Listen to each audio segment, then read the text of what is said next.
ছাত্র নাম থাকে কিছু অছাত্র কিভাবে করতে পারে সেটা আমাদের মাথায়ও আসে না।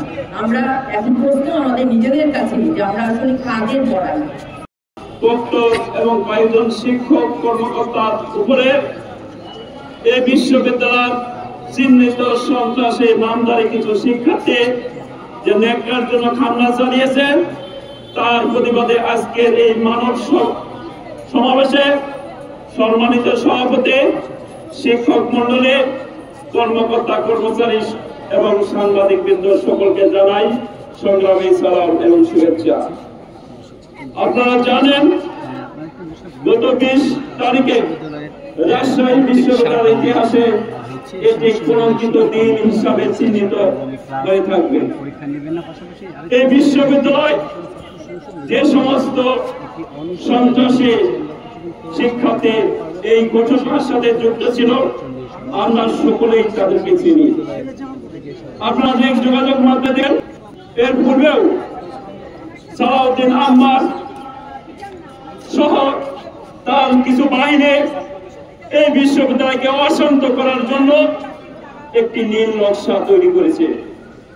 আপনাদের সামাজিক যোগাযোগ মাধ্যমে দেখতে পান এই সালাউদ্দিন আহমদ তার রুমের সামনে একটি বিদেশি পিস্তল নিয়ে ছবি পোস্ট করেছে।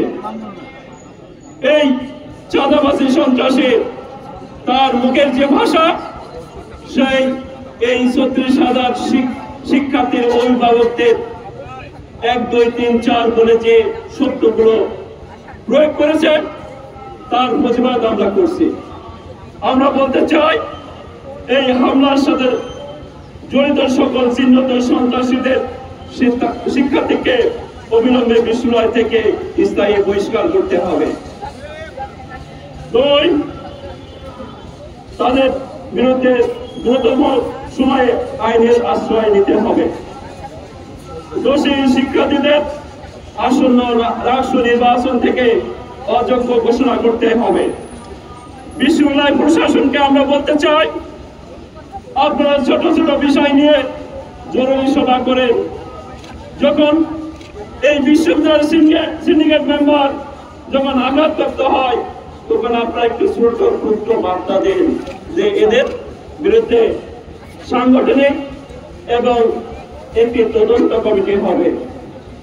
আমরা এই বিশ্ববিদ্যালয়ের ইতিহাসে দেখেছি এই তদন্ত কমিটি মানে একটু লুকোচুরি খেলা, যে খেলায় দোষীদেরকে শাস্তির পরিবর্তে তাদেরকে পুরস্কৃত করা।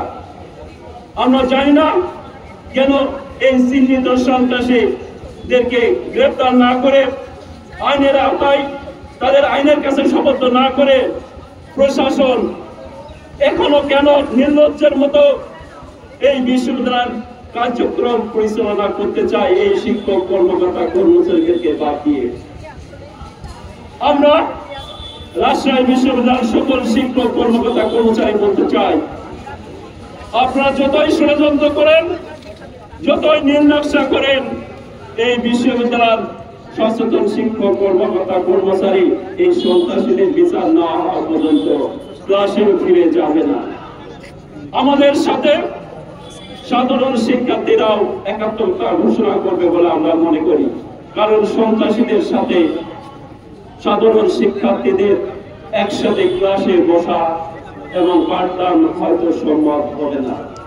তাই বিশ্ববিদ্যালয়ের সাথে এই বিশ্ববিদ্যালয় পরিবারের সাথে শিক্ষক কর্মকর্তা কর্মচারীদের মান সম্মান রক্ষার সাথে এই সন্ত্রাসীদের অবিলম্বে গ্রেপ্তার, এই বিশ্ববিদ্যালয় থেকে স্থায়ী বহিষ্কার এবং অন্যান্য আইন প্রয়োগকারী প্রতিষ্ঠানের মতো অনুরোধ করব।